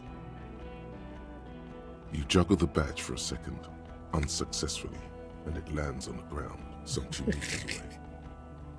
Son of a bitch. Ouch! You strained your elbow trying to catch that stupid thing. Damn it. He found it. He found it, Jean. It's his badge. And your gun? The man stares at you As if unimpressed. having your badge and gun are natural states, not achievements. Gun. Yeah, you don't have that. Maybe you can philosophize your way out of it. Gun, badge, car. These are all things. Things don't matter. People matter. You're drunk, aren't you? You lost your gun and you're drunk. You're a drunk, gunless bum. I can't smell it. I quit drinking. Forever. It's only me in this boring hellhole now. I don't buy it. Why do you smell like a corpse then, huh? He's wounded. It's been a long week, and he's handled an actual corpse.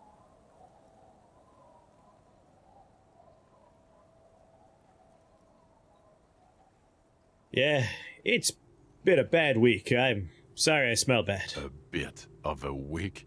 You're drunk, and you let a suspect escape, a certain Clasier, because you were too drunk to assess a flight risk.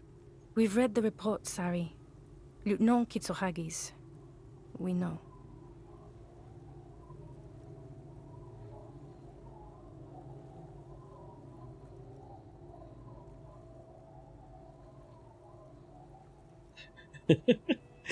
That doesn't matter. None of it does. We're looking at the oxygen holocaust times a quadrillion.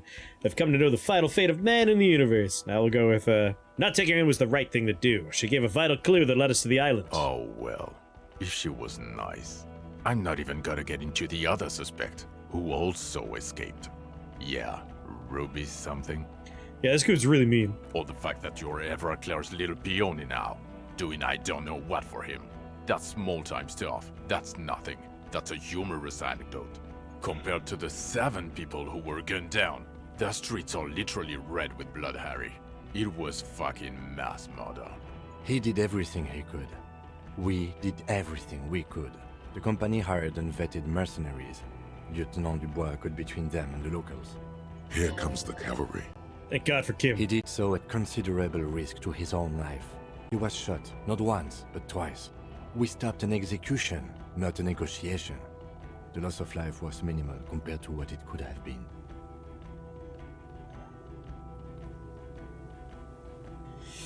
Yeah, it was a massacre, all right. We got wiped. Where the hell were you? Don't make this harder for yourself. Oh, Thank you for the input, Lieutenant Kitsuragi. I didn't mean to suggest you didn't handle the situation. he brushed a stray hair out of his eye and coughs. You've spent the week with him on this case. What is your take? On the case? On Lieutenant Yefretor Dubois. Well, the drinking, the lost gun, also losing his badge, that's all true. And he's been drinking on the job. Whoa, I had one drink in day 2. The man sighs deeply. Then there's the self-flagellation issue. He likes to apologize, profusely, making it sound like he's guilty of at least first-degree murder. It's not a good communication strategy for an officer. It's worrying, especially considering his political views. Detective Dubois is, as you may know, a Mazovian socio-economist. He wants to liquidate the ruling class, which, again, for a police officer, is a little odd. You should yell something. That's not a good idea. Yes, let's let the big boys talk. Other still, he is also an ultra-liberal hustler who is always on the grind. How he reconciles these 2 points of view, I do not know. But he is vocal about both of them. Kim, it's something we do to knock them off balance. It's how you get the suspects to trust you, Kim. And then there's the motor carriage in the sea. And the drugs, of course. Some kind of anti-radiation drug he uses to induce visions. But despite all this, he is a great detective. One of the best I have seen, in fact. He can talk human beings into telling him everything. And he doesn't stop. In all the time I've spent with him, he has not once stopped pursuing leads, however far-fetched and tangential. He is tireless, He's the madly driven. weirdest fucking cop anyone's ever seen. Well, except that one time when he stopped to sing karaoke, which by the way was a valiant effort. He really sang his heart out. Yeah, it was what it was. Other than that one time, he has tirelessly worked on the case, and he solved it. We have a confession, a murder weapon, and the perpetrator, locked on the island right now, awaiting transportation. He apprehended a revolutionary brigade who stayed hidden for 50 years, ever since the revolution, who's probably committed other murders over those years. Oh, and he also discovered a new species. A new species? A colossal stick insect. It was on the island, camouflaged as the reeds. It unfolded from the reeds. I think we may be dealing with the Insulindian phasmid. He takes out the photo of the phasmid and shows it to the officers across the yard. The wind blows, flapping the glossy rectangle. Kimmy in is the his best. hand. You hear gasps beneath the howling of the wind. As you can see, it's about 3 meters tall. In fact, we think it may be the largest land invertebrate ever discovered. So, as you can see, I'm a pretty okay detective and an absolutely giant communist.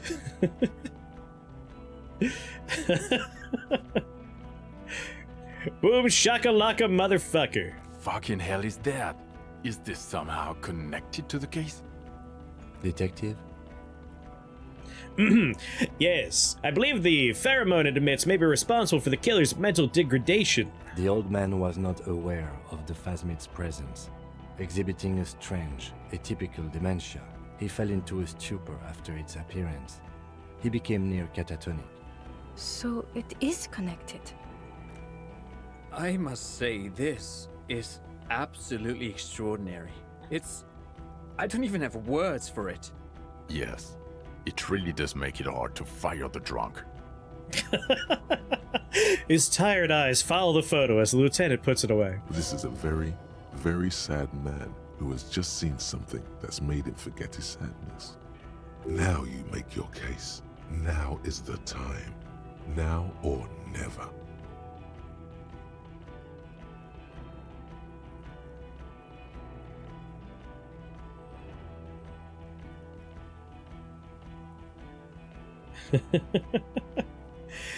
I also started a nightclub in the church. What was that? It sounded like you set up a nightclub in the church.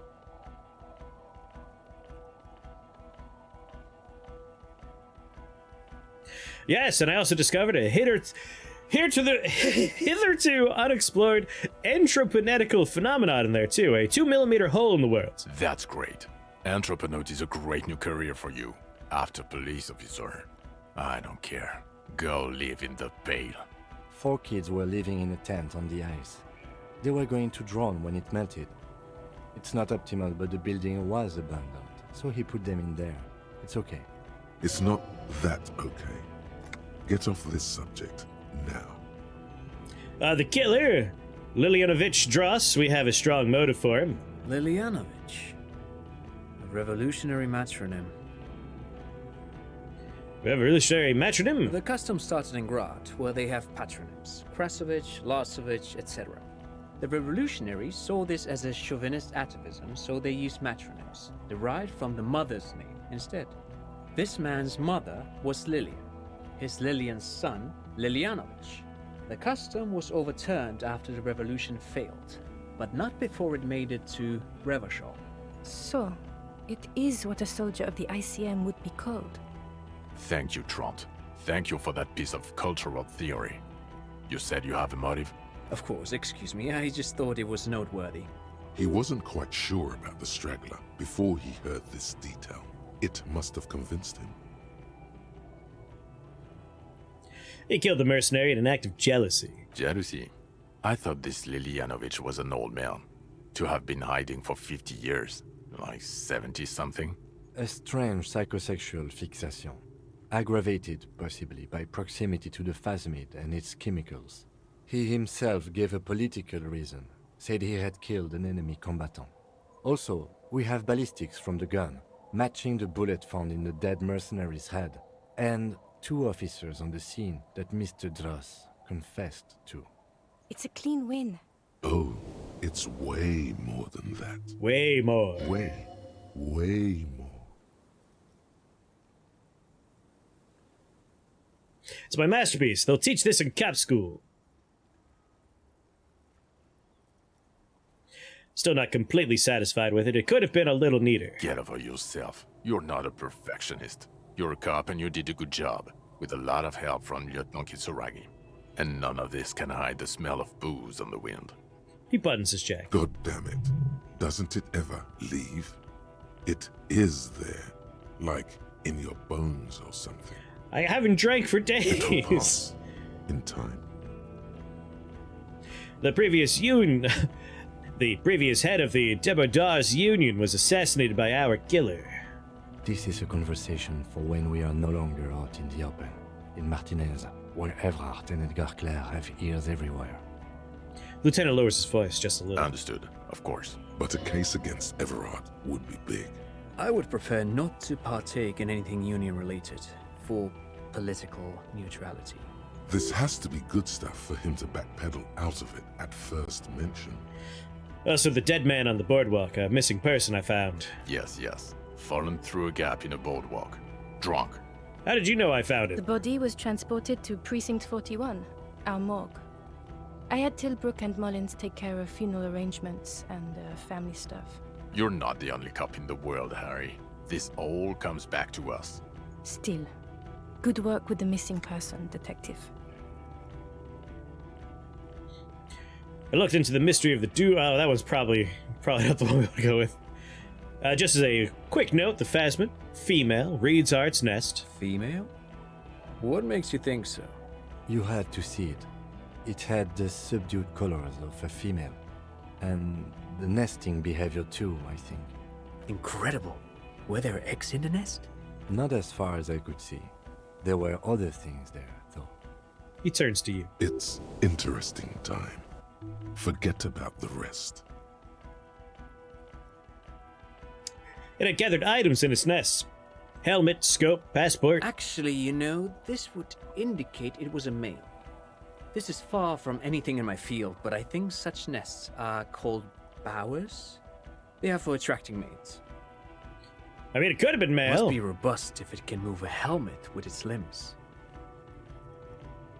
Its nervous system may be stored in its long limbs. Like the cephalopods? Phasmids, I think, only have nerves in their heads and abdomens, though. There is a correlation between invertebrate size and intelligence. Was it? No, I wouldn't say it was...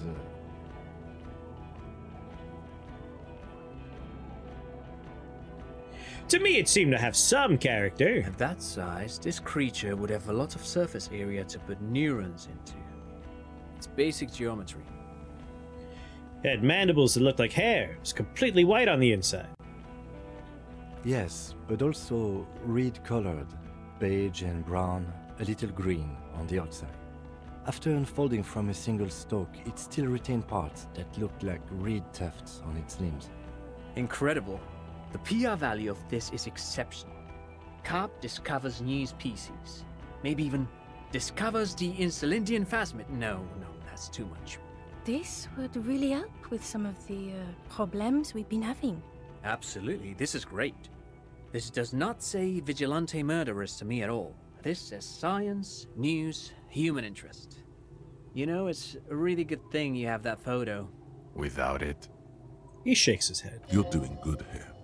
Perhaps only for a moment, but still.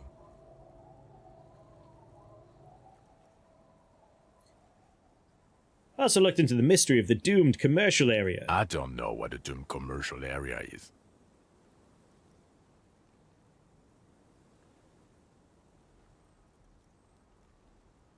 Rue de Saint-Gilles-Lane 10, a commercial building where all the businesses go bankrupt. I looked into it. Why? That's not what you were supposed to do here. There was a fridge we needed and a possible witness. He was just chasing a lead and ended up advising a local shopkeeper. It was okay. Of course. Call it community outreach, right? So, what say you? Want to take this hot shit back? I don't want to, but you discovered a new species and solved the murder. He shrugs. So I have to. Jude? Anything that ends the trial is okay with me. A quick nod. Agreed. The public relations potential of this is too valuable to let go. Okay.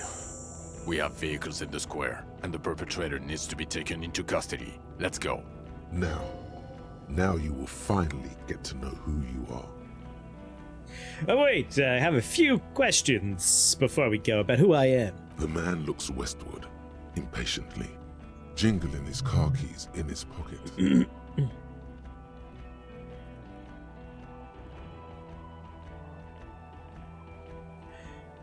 Why am I like this? It's not a mystery. Some chick fucked you over. Also, you were drunk.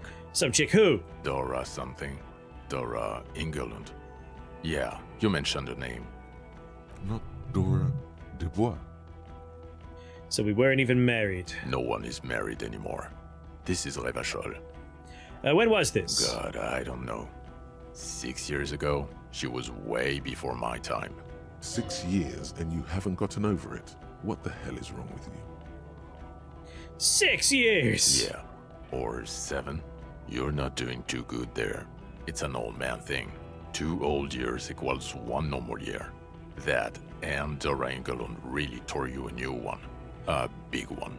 Who was she? Incredibly bangable.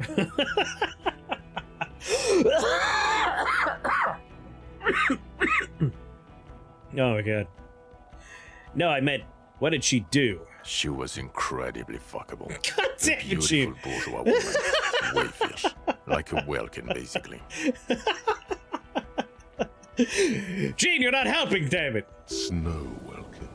Blonde Welkin. Heartbreak Welkin. I've only seen a picture, but it's obvious you formed a real spiritual connection with how pretty she was. One you never recuperated from. Look, the sun is about to go down. It's time to go. I think she taught in the Académie des Arts, east of the river. Way east. Hard to say which came first, the middle-class chick or the drink. Egg and the chicken kind of thing. I want a new partner. My point is, you need to see a psychiatrist about this shit. Not a psychologist. Several degrees harder. Is there something harder than a psychiatrist? A forensic psychiatrist? Go talk to that. In other words, he's heard enough about this. Okay, then who am I? Who are you? You're a gym teacher, Harry. What? Well, obviously you're not a gym teacher anymore, but... But before. Before you were a cop, you were a gym teacher in Coron. It's getting really cold outside. Should we maybe... That does explain a lot. Harry, it explains everything. The running around, the jumping, the bicep girth, your inexplicable facial hair. The collection of fallen sportswear I've amassed. Your moves on the church floor, which honestly was just jump aerobics. Your use of the word graffito.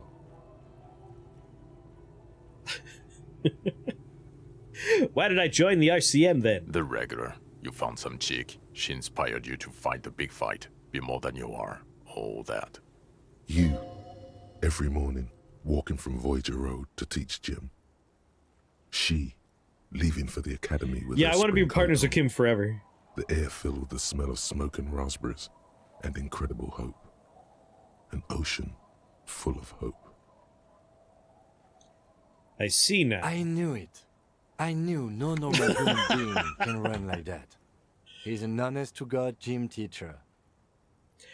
Alright, this is a tough one. Am I a dirty cop working for La Puta Madre? No. No, the suspects seem to think I... You're too unstable to work for a mob boss.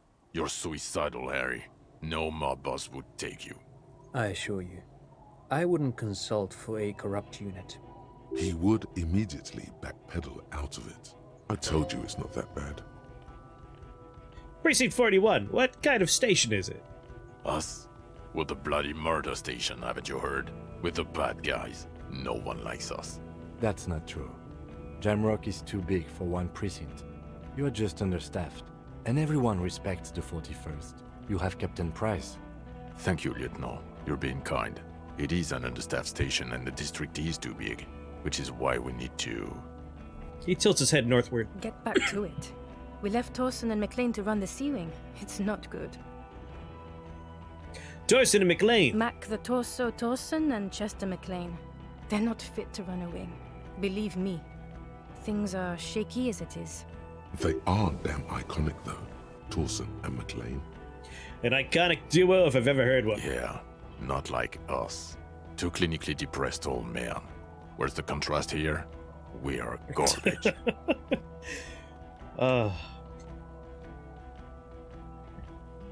And the Sea Wing is... God. There are 4 wings, Harry. A, B, C, and D. We're in C. It's made of losers and clock punchers. You and I reconceptualized it as a task force. It was a mistake. There's also a lot of outside help involved, not only me. Other losers too. He's anything but a loser, although he would like to be seen as one. It's cooler that way. And Price Ptolemy is... Price? He's the son of the old Price, one of the founders of the RCM. He's one of the most highly regarded men in the force. You're lucky. Somewhere under the curved roof of a former silk factory, shaped like a ladybird with 2 chimneys, Police Captain Ptolemy Price sits behind a heavy wooden desk. Resident medic Nix Gottlieb pours him coffee. It's silent in the captain's office. They speak of change, the city, the tension on the streets. They speak of the events of April and the blood on the streets in May. So I work in the bloody murder station. Okay, it's not the bloody murder station. It's an old converted silk mill with green desk lamps and a coffee corner. A lot of good people work there, hard, every day. Jamrock is the largest ghetto in Rivershore. Faubourg, technically, but it's divided into 11 districts. Jamrock only has us. The press will blow over. Jamrock is lucky to have you, and it's often considered to be the greatest of the districts. You're lucky to have it. Thank you again, Lieutenant. Fastman, I need to tell Lena about it ASAP. Who is Lena? She lives at 1113 Tabernacle Road in Jamrock, remember? A cryptozoologist. She lives in Jamrock on Tabernacle Road. She told me about this Fastman. Tabernacle? It's on the way over. Near where you live on Perdition. She looks at Vickmeyer. Fine, if we're gonna drop you off anyway. She and her husband were conducting the search for the Phasmid. It's their discovery, in part. They should know as soon as possible. It would do you good to deliver some positive news for a change. She is going to be over the moon. Lieutenant Kitsuragi, what will you do now? Well, first I will go back to my station and write the most detailed report anyone has ever seen. It will have to be good to cover all these. Then I will have a serious talk with my captain. About what? Detective, we just stopped a small-scale war. Something is happening to Revachol. He pulls up his collar and looks around, the cold spring light reflected in the lens of his glasses. I don't know what yet, but it's going to be a hard spring for the RCM. We need to get ready, infiltrate, investigate. You want to do that at Station 41? Talk to Captain Price? I'd rather not ruffle the feathers of 2 captains with my doom-mongering. No, I meant investigate. Come! Work in Precinct 41! Work with Price? I'm flattered, but I don't know if I... Would fit in. And crazy enough. Can take the stress. He doesn't know how to finish the sentence. This truly came as a surprise to him. Not a bad one, but he's at a loss. Flattered? You're Lieutenant Kitsuragi. We would be flattered if you even considered. I would have to tie things up in GRIH first. But, I mean, whatever is coming, Jamrock will be more central to it than the harbor. Lieutenant turns very serious all of a sudden. And we also have a huge caseload, Lieutenant. Piles that we need to get back to. Mountains, even. I do like the sound of that. Achievement unlocked, recruit Detective Kim Kitsuragi. Yeah! He's really considering it. I'm ready. Good. She looks at you, then at Vickmeyer. Fuck it, let's go. Tron brought his motor carriage. It's a 20-minute drive to Jamrock. Under the evening sky, the great district turns on its lights. A chessboard of wooden houses, 80,000 living souls inside. Fire traps as far as the eye can see, from Main Street to Precinct 41 atop the motorway, to Boogie Street forking into the dark horizon. You close your eyes and hear the dogs bark. A lone woman sits by a factory window, dreaming of meteorite strikes. On Rue de Saint-Jérôme, a square bullet slides into a square-shaped chamber. In Old South, a man without eyelids smiles. Spring has come. It's time. Dawson? Yes. McLean? Yes. Heidelstein? No. Vickmeyer? Yes. Dubois? Of course. Really? Nix Gottlieb looks up from the list. I hear he's unstable. You say that like it's a bad thing.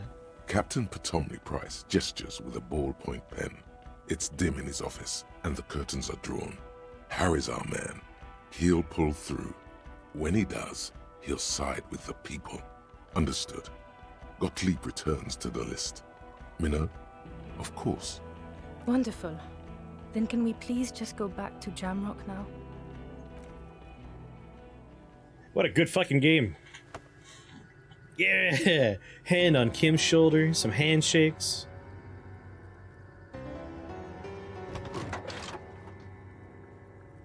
Can we marry Kim now? How do we propose to Kim?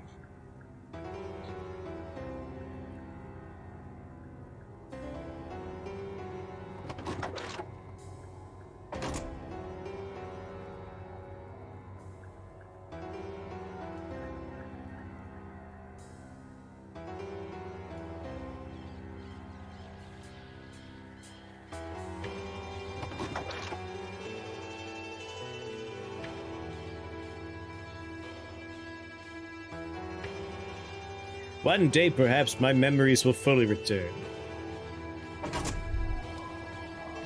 Disco Elysium. There's a thought you can unlock that helps you do that?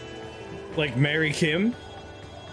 I feel like because I failed with the balcony smoker guy, I missed out on, like, some fun stuff. But I filled up all the points in there, so I couldn't retry it.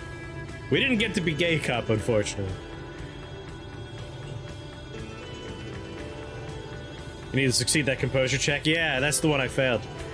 And we could never retry it because I had completely filled in the points. GG indeed. Like, as always, the credits are rolling. It's time to talk about what we thought of the game. And holy hell, like, this was... I think, like, by a long shot, maybe my favorite RPG, like, Western-style RPG I've ever played.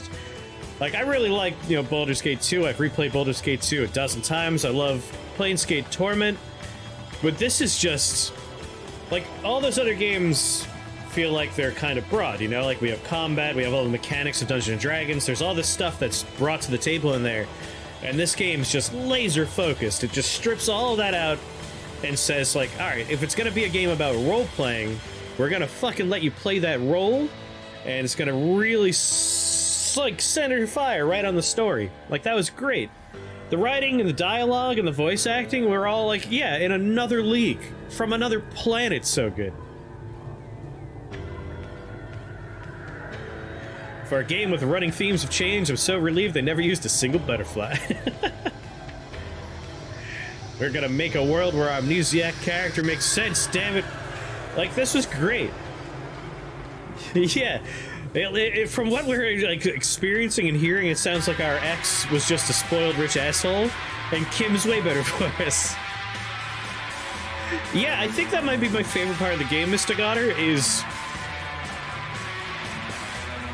These are your voices, and they are all very much self-assured of what they think is right, and it even tells you, like, oh yeah, a check was passed. The game, like, uses mechanics...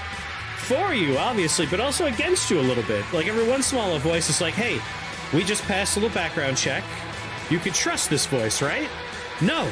Like, these are part of you. They're as unreliable as you are. Like, sometimes those intuitions are true. They're right. It's an accurate little bit of your internal gears twisting and, like, knowing that something's up. And other times, you're tricked. It's so good. Like, it's incredible. Every playthrough seems to have the same major beats, but it still seems tailored to the player. Like, it definitely feels like this is a game with a story. Like, there's just one story in it. I mean, there's a lot of smaller stories, but you know what I mean. Like, there's one major road that you're going to be following when you play this game, and that is the murder mystery, the case you're supposed to solve. So I imagine all of the major beats are going to be there for every playthrough, but, like... how you interact with those beats and how you interact with the other minor stories, what you do with your character and these side characters, like, that's, it seems very replayable in that sense. Like, I kind of want to go through and try and be... We kind of middle of the roaded a little bit, because I like the idea of growing. So, like, I liked having this character start off doing drugs, start off doing alcohol, kind of like seeing that Kim is disappointed, growing from there, and by the end, we stopped doing drugs. We stopped doing drinking.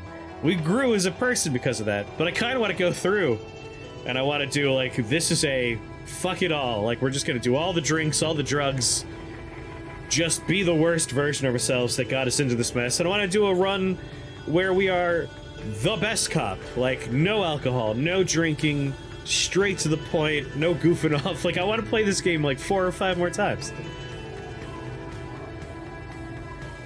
And I'm happy, Jim, that I missed bits and pieces. Yeah, that was a character in the game, Wax. They thought the name, you know, it would throw people off because it's a label, you know? I love that all the characters are so philosophical, and like, even the street punks are out there like, this is a statement. I stole their coats, yeah. No, this was like absolutely phenomenal. I was saying during Noida, but like, this better have won Game of the Year came out, because goddamn. No, I didn't try and force them to wear the jacket very much. Oh, you thought someone had the name in the credits for their name. I imagine that was the voice actor that was playing him. I hope, at least. But yeah, like, I like that I missed stuff. I like that there's, like, stuff for me to look forward to for another playthrough. This was phenomenal. It was a great time. Like, even on a mechanical, like, just pure product level, like, there was very little friction. Like, nothing about this game annoyed me. There was very little, like, oh man, I hate that this part's here. Everything was so free-flowing and, like, smooth. It just felt good. Like, my only real thing is we had a couple of glitches where, like, a quest line didn't resolve despite having resolved it, and we had the part with getting a committee together. That thought kept on coming up. It's like, hey, we should put a committee together. It's like, hey, yeah. And the body's staying on the thing. Like, very minor bugs. Even with them there, it didn't stop anything from happening. They weren't game breaking. Yeah, like, the fact that we passed that low check on dancing is gonna be one of my favorite video game memories for a long time. That kind of stuff is always my favorite. Like, that stays with me. When people ask about Disco Elysium, we're gonna be like, there's this one part that I had, like, from my playthrough, that this happened. I've become a convert. I'm already telling other people, I'm like, hey, I know you don't play a lot of video games, but, like, you gotta play this game. Like, I have a friend who's not really much of a video game person, but they're really into, like, well-written stories, especially about, like, kind of broken people trying to get by. This is way down their alley, so I've been, like, sending messages. I'm like, you gotta fucking play Disco Elysium, come on. They have access to a Switch, and, like, I know Disco Elysium's on the Switch. I wouldn't be, like, if it's on a phone, like, hell, everyone should play it.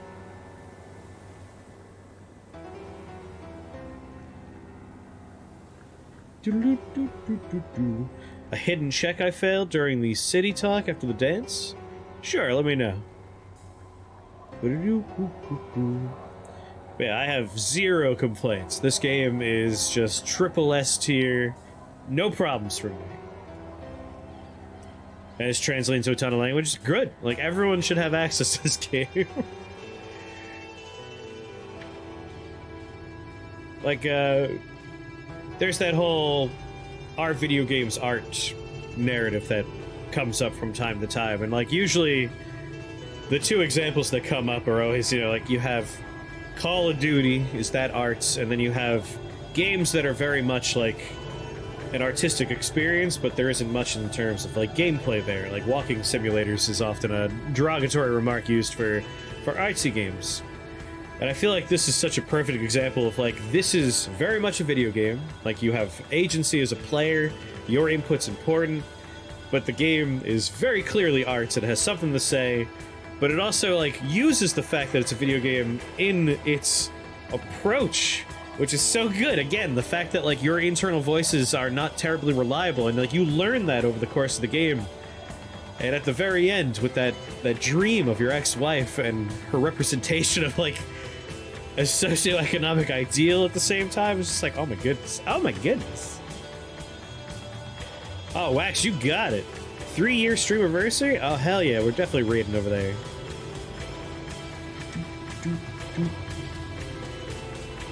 So yes, this was just chef's kiss. No complaints, no notes. A++, triple S tier.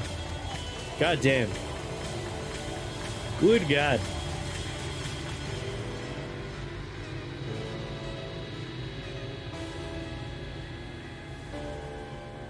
No, the stained glass I had a couple of failures on, so I didn't get too far in there. The city's afraid because it knows it's going to die to a nuke in 22 years. Woof.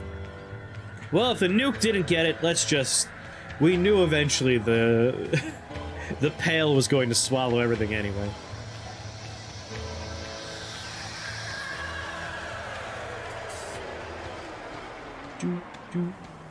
But yeah, I kind of wish I had learned more about the Innocent, given that she is who represented our ex-girlfriend at the end there. Mankind, be vigilant, we loved you.